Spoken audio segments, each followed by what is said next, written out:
Assalamualaikum warahmatullahi wabarakatuh. Perkenalkan, saya Dewi Rahmawati dari kelas M 2022B dengan nomor induk belakang mahasiswa 040. Saya di sini akan menjelaskan jawaban dari soal refleksi nomor 1 sampai 3. 1. Bagaimana pendapat saudara tentang urgensi pendidikan Pancasila di perguruan tinggi? Jelaskan pendapat saudara. Menurut saya, pendidikan Pancasila itu memiliki fungsi sebagai media pembinaan calon-calon penerus bangsa yang mempunyai jiwa nasionalisme. Namun sayangnya, pendidikan Pancasila justru tidak ditetapkan sebagai mata kuliah wajib di universitas, sehingga membuat fungsi dari pendidikan Pancasila itu tidak bisa terimplementasikan dengan baik. Tentunya kondisi ini sangat memprihatinkan, apalagi terjadi di universitas yang menjadi wadah ditempatnya para penerus bangsa. 2. Menurut pendapat saudara, metode pembelajaran apa yang cocok digunakan dalam pembelajaran pendidikan Pancasila di universitas? Menurut saya, pembelajaran yang cocok untuk digunakan dalam pendidikan Pancasila di universitas adalah dengan metode diskusi, di mana dosen nantinya akan memberikan poin-poin penting terkait materi yang akan dibahas. Lalu poin-poin tersebut nantinya akan dijabarkan oleh mahasiswa melalui diskusi, sehingga akan menghasilkan penjabaran yang berbeda-beda sesuai dengan sudut pandang yang digunakan mahasiswa. Dengan menggunakan metode ini, diharapkan nantinya akan dapat melatih mahasiswa dalam berpikir kritis dan cepat dalam menentukan keputusan. 3. Berbagai masalah kini dihadapi oleh bangsa Indonesia, seperti korupsi, narkoba, dekadensi moral, dan lain-lain, yang menunjukkan bahwa nilai-nilai Pancasila belum terlaksana dengan baik. Lalu, bagaimana pendapat saudara tentang upaya yang bisa dilakukan generasi muda sebagai generasi penerus bangsa terhadap permasalahan ini? Menurut saya, ada 3 hal yang bisa dilakukan generasi muda untuk mengatasi permasalahan tersebut. Yang pertama, menerapkan dan mengamalkan nilai-nilai Pancasila dalam kehidupan sehari-hari guna membiasakan masyarakat taat dan patuh pada nilai-nilai Pancasila. Yang kedua, memberikan edukasi atau sosialisasi kepada masyarakat tentang bahaya narkoba untuk mencegah penggunaan narkoba di masyarakat. 3. Dengan memupuk norma dan budi pekerti luhur di dalam diri generasi muda. Sekian penjelasan yang dapat saya sampaikan. Selanjutnya akan dilanjutkan oleh teman saya. Assalamualaikum warahmatullahi wabarakatuh. Perkenalkan, nama saya Dewi Suciningrum, nomor induk mahasiswa 22030214056. Saya di sini akan melanjutkan pemaparan materi dari teman saya, yaitu refleksi bab 1 nomor 4, yaitu bagaimana menurut pendapat saudara menjadi seorang yang Pancasialis. Menurut pendapat saya, Pancasialis sendiri merupakan suatu sifat karakteristik dari seseorang yang menganut pada nilai-nilai Pancasila yang ada, di mana selalu bersikap dan bertindak sesuai dengan ajaran yang ada dalam Pancasila. Menjadi seorang Pancasialis bukanlah hal yang buruk, akan tetapi Pancasialis atau seorang Pancasialis akan lebih sulit untuk menerima perkembangan zaman, karena mereka merasa bahwa perkembangan zaman akan mengancam nilai-nilai Pancasila yang ada. Padahal sebaliknya, perkembangan zaman tidak dapat mengancam apabila kita tetap bersiteguh dan keyakinan kita tetap kuat dalam mengamalkan nilai-nilai Pancasila. Selanjutnya, pada bab 2 latihan soal nomor 1, nilai luhur apa saja yang dapat dilestarikan dalam Pancasila? Jawabannya adalah nilai luhur yang dapat dilestarikan dalam Pancasila ada 3, yaitu nilai adat istiadat, nilai kebudayaan, serta nilai religius. Nilai-nilai tersebut terimplementasikan serta teramalkan dalam pandangan hidup bangsa dan nilai esensial kehidupan di Indonesia. Nilai esensial itulah yang terintegrasi dalam Pancasila yang berupa nilai ketuhanan, nilai kemanusiaan, nilai persatuan, nilai kerakyatan, dan nilai keadilan. Dan selanjutnya nomor 2, yaitu mengapa Kerajaan Sriwijaya dan Majapahit dianggap sebagai landasan dasar konsepsi Pancasila lahir di Indonesia. Jawabannya adalah karena ajaran Pancasila telah ada sejak zaman Kerajaan Sriwijaya dan Majapahit. Cirinya ditandai dengan bentuk kerajaan dan tata pemerintahan yang sudah memiliki sifat berdaulat, wilayah yang pasti, dan masyarakat yang mendukungnya. Pada Kerajaan Sriwijaya terdapat kebijakan untuk memperbaiki dan mengembangkan kemakmuran melalui proses politik, ekonomi, dan keagamaan dengan semboyan politik. Kehidupan keagamaan masa Majapahit mengutamakan sikap toleransi yang tinggi.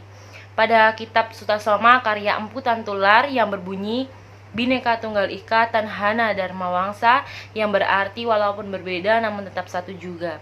Serta Kerajaan Majapahit telah menerapkan konsepsi Pancasila karena dengan baik dan dipatuhi oleh seluruh lapisan masyarakat Kerajaan Majapahit. Assalamualaikum warahmatullahi wabarakatuh. Perkenalkan, nama saya Binti Mu'alafi Suryantini dari kelas M 2022B dengan NIM 22030214044. Di sini saya akan mempresentasikan latihan soal dari nomor 3 sampai nomor 5. Latihan soal nomor 3. Mengapa Jakarta Charter belum bisa mewujudkan Pancasila sebagai dasar negara Pancasila? Piagam Jakarta atau Jakarta Charter adalah rancangan pembukaan Undang-Undang Dasar Negara Republik Indonesia tahun 1945 yang dirancangkan oleh Panitia 9 BPUPKI pada tanggal 22 Juni 1945. Jakarta Charter memang belum bisa mewujudkan Pancasila sebagai dasar negara pada waktu itu, karena dalam Piagam Jakarta terdapat susunan Pancasila yang tidak sesuai dan menimbulkan pertentangan antara kalangan Islam dan kalangan non-Islam pada waktu itu. Hal ini berkaitan dengan sila pertama Pancasila yang berbunyi ketuhanan dengan kewajiban menjalankan syariat Islam bagi pemeluk-pemeluknya. Hal ini tidak mencerminkan Indonesia yang sebenarnya, karena Indonesia memiliki berbagai macam agama di dalamnya, sehingga pada waktu itu atas desakan dari kalangan non-Islam, Bung Hatta merevisi sila pertama Pancasila ini menjadi Pancasila yang sering kita dengarkan sekarang, yaitu ketuhanan yang Maha Esa. Soal nomor 4. Berilah bukti bahwa tanggal 1 Juni disahkan sebagai hari lahir Pancasila. Istilah Pancasila memang baru pertama kali diperkenalkan oleh Soekarno dalam pidatonya pada tanggal 1 Juni 1945. Namun rumusan Pancasila ini memang masih menjalani proses lanjutan menjadi Piagam Jakarta pada tanggal 22 Juni 1945 dan penerapan UUD NRI 1945 serta finalisasi Pancasila sebagai dasar negara. Hal tersebut menjadikan Pancasila lahir pada tanggal 1 Juni 1945 dan dapat dibuktikan melalui Peraturan Presiden Nomor 24 Tahun 2016 tentang Hari Lahir Pancasila. Soal nomor 5. Refleksi Pancasila dalam dinamika sejarah bangsa Indonesia perlu dilestarikan sebagai salah satu cara membangun jiwa bangsa. Jelaskan maksudnya disertai 2 fakta nyata dalam kehidupan sehari-hari. Pancasila memang sangat mencerminkan dalam sejarah kemerdekaan Indonesia. Indonesia memiliki beragam nilai luhur yang menjadi inti historis, kultural, dan filosofis pada makna filsafati Pancasila. Pandangan hidup bangsa dan sebagai nilai esensial kehidupan bersama terintegrasi dalam nilai-nilai Pancasila yang berupa nilai ketuhanan, kemanusiaan, persatuan, kerakyatan, dan keadilan yang diimplementasikan dalam kehidupan sehari-hari. Fleksibilitas Pancasila membingkai nasionalisme menjadi aset penting bagi kehidupan dalam kemajemukan budaya, baik dalam agama, suku, geografis, dan pengalaman sejarah. Dalam kehidupan kita, dibutuhkan kesadaran bersama yang baru secara rohaniah sebagai bangsa. 2 fakta nyata dalam kehidupan sehari-hari di mana Pancasila merefleksikan sejarah bangsa Indonesia agar kita dapat membangun jiwa bangsa. Contohnya adalah Indonesia terdapat banyak sekali agama dan di mana kita tidak ada larangan untuk masing-masing agama beribadah sesuai keyakinannya masing-masing. Yang kedua adalah adanya perbedaan budaya. Indonesia memiliki lebih dari 16.771 pulau yang mana budaya, adat istiadat, serta normanya berbeda-beda. Namun, kita akan tetap saling menghargai dan menghormati untuk menjaga persatuan yang ada tersebut. Baik, presentasi itulah yang dapat saya sampaikan. Presentasi selanjutnya akan dilanjutkan oleh teman saya. Assalamualaikum warahmatullahi wabarakatuh. Perkenalkan, nama saya Ismahul Diana Masrurah dari kelas M 2022B dengan NIM 22030214049.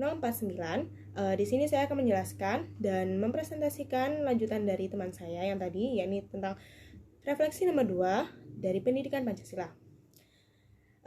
Yang pertama ialah jika tidak terdapat filsafat dalam kehidupan, maka akan menyebabkan tidak adanya aturan ataupun acuan yang dianut oleh masyarakat Indonesia yang akan dapat membuat masyarakat Indonesia menjadi terpecah belah. Oleh sebab itu, tujuan filsafat memberikan kita pemahaman dan pemikiran yang mendalam, mendasar, dan menyeluruh mengenai suatu hal. Untuk soal nomor 2, yakni bagaimana jika Indonesia tidak memiliki Pancasila sebagai dasar negara? Tentunya jika tidak ada dasar negara ataupun acuan yang dianut oleh negara Indonesia, tentunya akan memberikan dampak yang buruk, yakni adanya warga negara yang semena-mena tanpa adanya aturan yang diatur di dalam pemerintah dan tidak ada saling toleransi satu sama lain, dan kita memiliki pedoman yakni Bhinneka Tunggal Ika, berbeda-beda tetap satu jua. Jika tidak ada aturan yang dianut, maka warga negara Indonesia tidak akan saling toleransi satu sama lain. Dan soal yang ketiga ialah jika di dalam kehidupan bermasyarakat tidak ada norma yang dianut dan tidak ada hal yang dijunjung tinggi, maka akan menyebabkan jika masyarakat berbangsa atau bernegara tidak memiliki nilai yang disepakati dan dijunjung tinggi secara bersama-sama, maka kehidupan bermasyarakat akan terganggu sebab adanya perbedaan hal-hal yang disepakati karena tidak adanya satu tujuan yang bersama, sehingga argumen ataupun pendapat dari masyarakat lain ataupun aturan akan berbeda satu sama lain dan akan memecah belah warga negara Indonesia. Soal yang terakhir ialah bagaimana jika kita kehidupan berbangsa dan bernegara tidak memiliki norma yang berlaku di dalam sebuah negara, ialah dampak norma merupakan sesuatu yang dianut oleh warga negara Indonesia sebagai acuan dan sebagai pedoman dalam kehidupan sehari-hari. Jika tidak terdapat norma, maka banyak sekali keributan maupun kekacauan dan ketentraman. Permasalahan juga semakin banyak di dalam Indonesia, sebab jika tidak ada aturan yang berlaku dan acuan yang dianut oleh warga negara Indonesia akan memecah belah satu sama lain. Oleh sebab itu, dari beberapa pertanyaan tadi sudah bisa disimpulkan bahwa kehidupan bernegara maupun bermasyarakat haruslah memiliki aturan atau norma yang berlaku agar warga negara Indonesia lebih tertib dan juga menyebabkan kehidupan lebih aman dan tentram untuk sesama manusia.